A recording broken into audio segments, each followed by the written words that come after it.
Hello students, welcome to our channel. आज के इस वीडियो में मैं आप लोग को पढ़ाने वाला हूँ क्लास 11th ओसीएम से चैप्टर नंबर 5। और आज का हमारा टॉपिक बहुत ही ज्यादा इंटरेस्टिंग है, हिंदू अनडिवाइडेड फैमिली, जिसको HUF कहते हैं। और ये वाला टॉपिक आप लोग को आपकी एग्जाम के अंदर 5 मार्क्स के अंदर देखने को मिलेगा। और इस टॉपिक में आपको एग्जाम में पूछा जाता है इसका मीनिंग और इसकी कैरेक्टरिस्टिक्स। तो आज के इस वीडियो में मैं आप लोग को बताऊंगा कि what is Hindu undivided family और उसकी कौन सी कैरेक्टरिस्टिक्स है। आगे बढ़ने से पहले मैं आप लोग को बता दूं कि अगर आप लोग ने अभी तक हमारी चैनल को सब्सक्राइब नहीं किया है ना, तो जल्द से जल्द कर देना, बिकॉज जब तक आपका 11-12 फिनिश नहीं हो जाता तब तक मैं आपके लिए वीडियोस बनाता रहूंगा। और डिस्क्रिप्शन के अंदर ना एक व्हाट्सएप ग्रुप की लिंक देके रखी है, उसमें भी आप सभी लोग ज्वाइन हो जाओ, जिसकी वजह से टाइम टू टाइम आपको हर वीडियोस की अपडेट आती जाएगी। एज वेल एज हम लोग यहाँ पे पूरा स्टडी मटेरियल भी आपको फ्री ऑफ कॉस्ट उस ग्रुप में अवेलेबल कर देंगे। तो चलिए शुरुआत करते हैं आज के हमारे इस टॉपिक की। शुरुआत करता हूं मैं सबसे पहले इसके मीनिंग से कि HUF होता क्या है। बट इसको समझाने से पहले मैं मेरे हिसाब से पहले आपको समझा दूं कि इस बिजनेस में होता क्या है, कौन लोग होते हैं, क्या मेंबर को कहा जाता है। उसके बाद यहाँ पे जो लिखा है ना वो मैं आपको समझाता हूं। देखो, ये एक ऐसा बिजनेस होता है ना जिसमें आपको कुछ ना कुछ विरासत में मिला हुआ होना चाहिए। विरासत मतलब आपके फादर ने या आपके ग्रैंडफादर यानी फोरफादर से आपको कुछ ना कुछ मिला हुआ होना चाहिए। ठीक है, चाहे वो आपको बिजनेस मिला है, चाहे आपको प्रॉपर्टी मिली है, कुछ ना कुछ मिला हुआ होना चाहिए। पहली कंडीशन क्लियर हो गई। दूसरी चीज, हम लोग ना गुजराती में इसको पेढ़ी कहते हैं, मतलब कि फादर बिजनेस चलाते थे, अब मैं चला रहा हूं, अब मेरा आने वाला बच्चा होगा वो बिजनेस चलाएगा। ठीक है, इसको पेढ़ी बोलते हैं, जो नेक्स्ट जनरेशन पे शिफ्ट होती जाती है। ठीक है, और ये सालों से चलती आ रही है ये सिस्टम। ऐसा नहीं है कि अभी अभी ये शुरू हुआ है, बहुत पुरानी सिस्टम है ये, जिसको हम लोग हिंदू अनडिवाइडेड फैमिली आज की डेट में कहते हैं। चलो, पहली कंडीशन मैंने बता दी आपको कि इसमें कुछ ना कुछ आपको इनहेरिटेबल होना चाहिए, यानी कि विरासत में मिला हुआ होना चाहिए। गुजराती में इसको वारसो बोलते हैं। ठीक है, चलो सेकंड कंडीशन, इस बिजनेस के अंदर ना मिनिमम 2 मेल मेंबर होने चाहिए। जो सबसे बड़ा मेल मेंबर होता है घर में, ठीक है, जिसको मोस्ट एल्डेस्ट मेल मेंबर कहेंगे, उसको कर्ता कहा जाता है। क्या कहते हैं हम लोग इसको? कर्ता। और कर्ता एक ऐसा पर्सन होता है जिसके पास पूरे बिजनेस को चलाने की पावर होती है। हर एक तरह के मेजर डिसीजन कौन लेता है? कर्ता लेता है। और जो बाकी के जो मेंबर्स बचे, ठीक है, अब मैं थोड़ा एक्स्ट्रा चीजें बता रहा हूं जो इन जनरल है। ठीक है, जो बाकी के लोग बचे कर्ता के अलावा, उनको बोला जाता है को-पार्सिनर्स। ठीक है, अगर मान लो उस घर के अंदर या उस HUF फर्म के अंदर कोई बच्चा पैदा होता है, तब से वो उस बिजनेस का मेंबर बन जाता है। बोलो, क्लियर हुआ?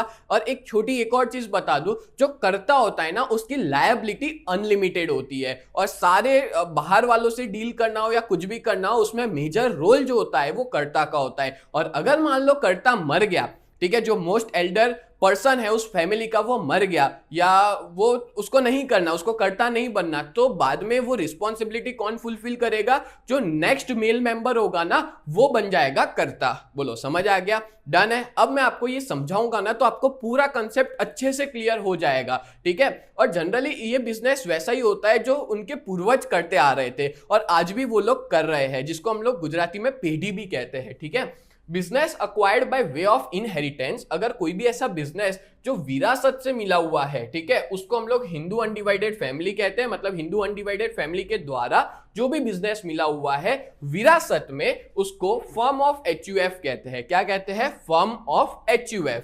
And all the members of family are called its member. और उस घर के अंदर जितने भी लोग हैं ना, वो सारे उस बिजनेस के मेंबर माने जाते हैं। ठीक है, next, administration of such firm in the hands of head of the family. मैंने अभी बताया आपको, पूरा बिजनेस का एडमिनिस्ट्रेशन किसके हाथों में होता है? जो फैमिली का हेड होता है ना वो। और हेड कौन होगा? जो उस घर का सबसे बड़ा मेल मेंबर होगा वो। और उसी को ही हम लोग क्या कहते हैं? कर्ता कहते हैं। डन है। नेक्स्ट आगे बात करें, if the senior most in age person does not wish to run the business. अब मैंने पहले ही कहा था कि अगर मान लो कि जो सीनियर मोस्ट मेंबर है उसको बिजनेस नहीं चलाना, तो वो एडमिनिस्ट्रेशन किसके पास जाएगा? मतलब वो बिजनेस फिर कौन चलाएगा? जो नेक्स्ट एल्डेस्ट पर्सन होगा, जो नेक्स्ट सबसे बड़ा पर्सन होगा उस घर में, वो चलाएगा उस बिजनेस को। And existence of such firm is popular in India and Nepal. अच्छा, ये हिंदू अनडिवाइडेड फैमिली है, तो ये हिंदू रिलीजन में ही देखने को मिलेगा आपको। और ज्यादातर हिंदू लोग इंडिया और नेपाल में है, तो इस बिजनेस का एग्जिस्टेंस इंडिया और नेपाल के अंदर आपको देखने को मिलेगा। बोलो क्लियर हो गया। चलो आगे बढ़ते हैं। आगे बढ़ने से पहले मैं आप लोग को बहुत इंपॉर्टेंट इंफॉर्मेशन देना चाहता हूं। अगर आप लोग 11 जीएसईबी कॉमर्स में हो और अपनी प्रिपरेशन बहुत ही बढ़िया तरीके से करना चाहते हो ना, तो आप लोग हमारी इस बैच में ज्वाइन हो सकते हो। हमारी बैच का नाम है न्यू बैच, जहां पे हम लोग 4 सब्जेक्ट पढ़ाते हैं, अकाउंट, स्टैटिस्टिक्स, इकोनॉमिक्स और ओसीएम। और इन चारों सब्जेक्ट के आपको लाइव लेक्चर्स भी हम मिल जाएंगे, मतलब मंडे टू सैटरडे हर रोज लाइव लेक्चर्स पढ़ाते हैं, as well as recorded videos भी प्रोवाइड करते हैं। आपको यहाँ पे रेगुलर टेस्ट दे पाओगे, साथ में हैंड रिटन नोट्स मिल जाएंगे, 24/7 डाउट सॉल्यूशन प्रोवाइड किया जाता है। और इस पूरे बैच की प्राइस जो है वो बहुत ही ज्यादा रिजनेबल है,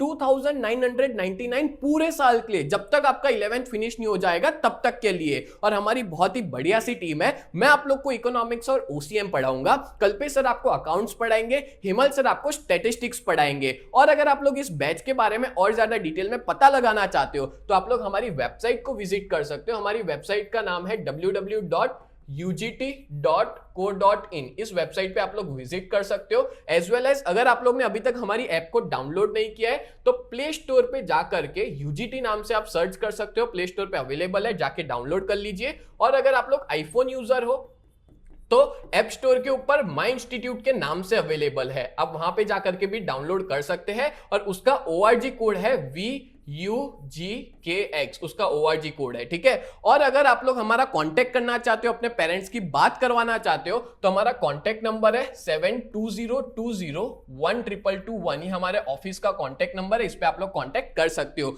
सच बता रहा हूं, इस बैच में अगर आप ज्वाइन हो जाते हो ना तो आपका बहुत ही बढ़िया रिजल्ट आएगा। अभी तक बहुत सारे ऐसे बच्चे हैं जो इस बैच में जुड़ चुके हैं, और बहुत से ऐसे भी बच्चे हैं जो ऑफलाइन में भी ट्यूशन जाते हैं और अपने बैकअप के लिए वो लोग हमारी इस बैच में जुड़े हुए हैं, और जिनका रिजल्ट भी बहुत अच्छा खासा आ रहा है। तो जल्द से जल्द आप लोग हमारी इस बैच में जुड़ जाइए, जिसमें आपका ही फायदा है। चलो आगे बढ़ते हैं नेक्स्ट टॉपिक पे, नेक्स्ट इसकी कैरेक्टरिस्टिक्स पे। तो टोटल 9 कैरेक्टरिस्टिक्स आज के इस वीडियो में मैं आप लोग को एक्सप्लेन करूंगा।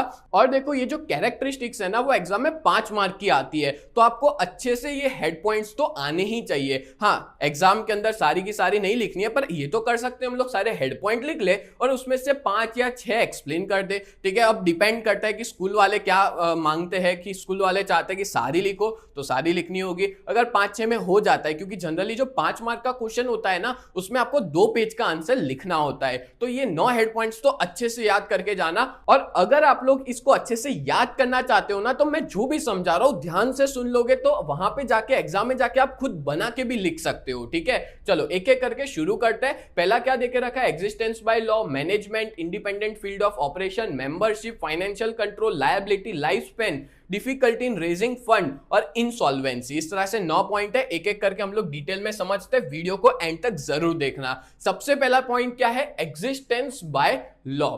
मतलब कि जो हिंदू अनडिवाइडेड फैमिली है ना, वो ऐसे ही नहीं कि मेरी मर्जी हुई मैंने बना दी हिंदू अनडिवाइडेड फैमिली, ये बिजनेस स्टार्ट कर दिया। इसका लॉ के द्वारा एग्जिस्टेंस होता है। मतलब जो HUF फर्म होती है वो ऐसे ही नहीं आती, उसका एग्जिस्टेंस लॉ के थ्रू होता है। मतलब एक प्रोसेस होती है, वो फॉलो करनी होती है, तब जाके मैं HUF फर्म को बना सकता हूं। बोलो क्लियर हो गया। और इसकी कंडीशन तो मैंने आपको बता ही दी कि 2 मेल मेंबर होने चाहिए, आपके पास कुछ ना कुछ विरासत में आया हुआ होना चाहिए, ठीक है। नेक्स्ट है नंबर 2, मैनेजमेंट। तो जो मैनेजमेंट होता है फर्म का, वो कौन करता है, is in hand of the most senior person. जो घर का सबसे सीनियर पर्सन होता है ना फैमिली का, उसके हाथ में मैनेजमेंट होता है। और उसको हम लोग क्या कहते हैं, उसको हम लोग कहते हैं कर्ता। डन, याद रखना आप लोग ये वर्ड। एक्चुअली में एग्जाम के अंदर ना 1 मार्क के अंदर भी पूछा जा सकता है कि कर्ता यानी क्या। आप लोग की बुक में आप लोग एक्सरसाइज में भी देखोगे ना, तो लिखा हुआ है व्हाट इज कर्ता, कर्ता क्या है। तो आपको ये पूरा मीनिंग लिखना है कर्ता का। क्लियर। चलो नेक्स्ट आगे बात करें, number 3, independent field of operations. अब देखो, बिजनेस मैनेजमेंट यहाँ पे कौन करता है, तो यहाँ पे कर्ता जो है वो पूरा बिजनेस का मैनेजमेंट परफॉर्म करता है, ठीक है। और इंडिपेंडेंटली वो अपने हिसाब से खुद करता है। अदर मेंबर्स की कोई राइट नहीं है कि वो पार्ट ले या तो इंटरप्रेट करे उसको। हाँ, बस वो लोग उसको क्या कर सकते हैं, हेल्प कर सकते हैं, बट उसके डिसीजन में दखल अंदाजी नहीं दे सकते, ना ही उसमें पार्ट ले सकते हैं। बोलो क्लियर। हेल्प करने का काम होता है बाकी के मेंबर्स का। और जो बाकी के मेंबर्स है वो कभी भी ऑब्जेक्ट भी नहीं उठा सकते जो भी डिसीजन कर्ता लेता है। मतलब कर्ता जो भी डिसीजन ले रहा है उसमें बीच में वो दखल अंदाजी भी नहीं दे सकते, ना ही उसके डिसीजन को चेंज कर सकते। वो जो कर रहा है वही फाइनल माना जाता है इस बिजनेस के अंदर। क्लियर। चलो नेक्स्ट है नंबर 4, मेंबरशिप। ये एक ऐसा बिजनेस होता है जहां पे मेंबरशिप कब से आ जाती है, बाय बर्थ। अगर आप पैदा होते हो उस फैमिली में तो आपकी मेंबरशिप तब से ही शुरू की जाती है, ठीक है, तब से ही चालू हो जाएगा। The child born in the family get the membership right from his birth. और इसमें मेंबरशिप राइट आपको कहां से मिल जाती है, बर्थ से ही मिल जाती है। बोलो क्लियर हो गया।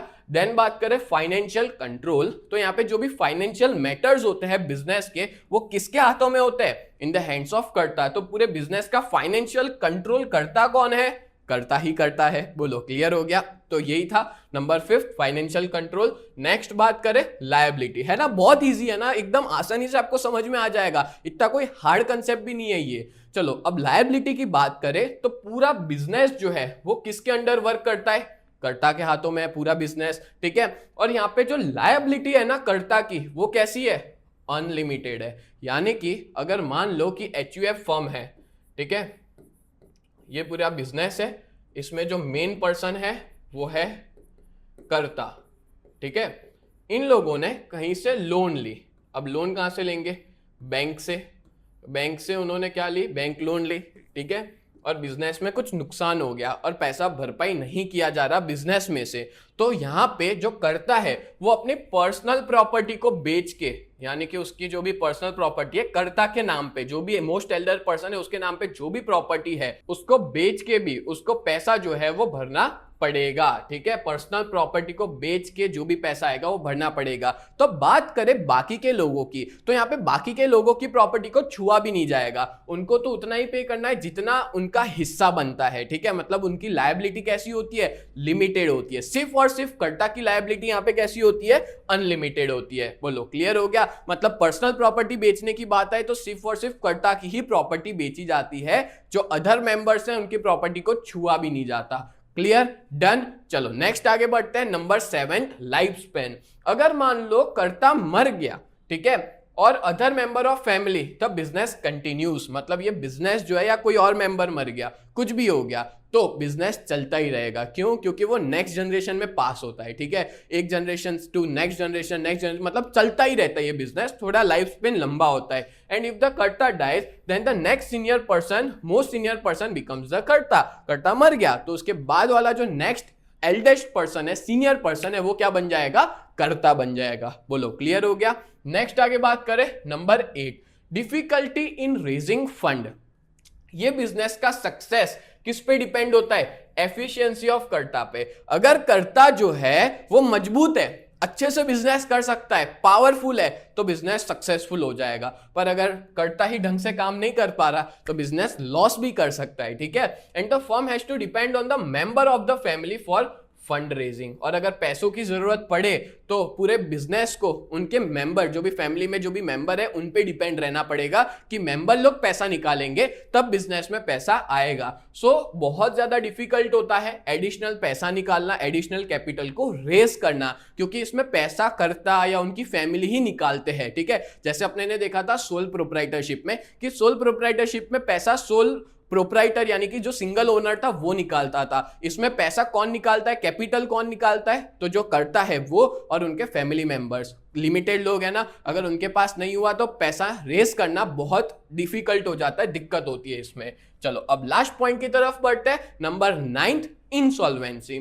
तो जब कोई फर्म के अंदर इंसॉल्वेंट हो जाए, इंसॉल्वेंट मतलब के पता ही है आपको, कंगाल हो जाए, उसके पास कुछ भी नहीं बचा, ठीक है, 1 रुपया भी नहीं है, the members of the family are declared insolvent. अगर फर्म इंसॉल्वेंट हो जाती है ना, फर्म मतलब होता है बिजनेस जो है वो इंसॉल्वेंट हो गया, तो जितने भी मेंबर्स काम करते हैं वो सारे क्या डिक्लेयर कर दिए जाएंगे, इंसॉल्वेंट डिक्लेयर कर दिए जाएंगे। और जब कोई इंसॉल्वेंट डिक्लेयर होता है तो उसके पास ना ही कोई प्रॉपर्टी होती है, ना ही कोई पैसा होता है, ठीक है। तो फर्म इंसॉल्वेंट इक्वल्स टू पूरा बिजनेस, जितने भी लोग हैं सभी लोग इंसॉल्वेंट माने जाएंगे। हाँ, यहाँ पे माइनर्स को एक्सक्लूड किया जाता है, क्योंकि माइनर्स का तो कंट्रीब्यूशन क्या ही होगा, वो लोग जिनकी उम्र 18 साल से छोटी है, ठीक है, वो लोग इसमें एक्सक्लूडेड रहते हैं। And for payment of debts जो कर्जा पे करने की बात आती है तो यहाँ पे जो बाकी के मेंबर्स है फैमिली के उनको उतना ही देना है जितना उनका शेयर है बिजनेस में, ठीक है, जितना उनका हिस्सा है उतना ही उनको पेमेंट करना है। जबकि जो लायबिलिटी होती है कर्ता की वो कैसी है, अनलिमिटेड है। और अगर एक्स्ट्रा पेमेंट भी करना पड़े, पर्सनल प्रॉपर्टी बेचने की बात आए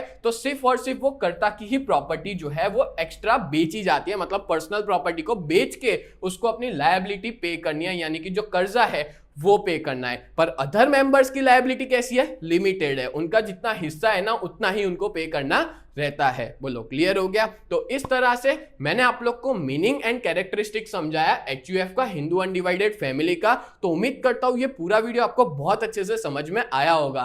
तो ऐसे ही वीडियोस देखने के लिए आप लोग हमारे चैनल को सब्सक्राइब करें। तो मिलते हैं नेक्स्ट वीडियो में, तब तक के लिए bye and thank you so much.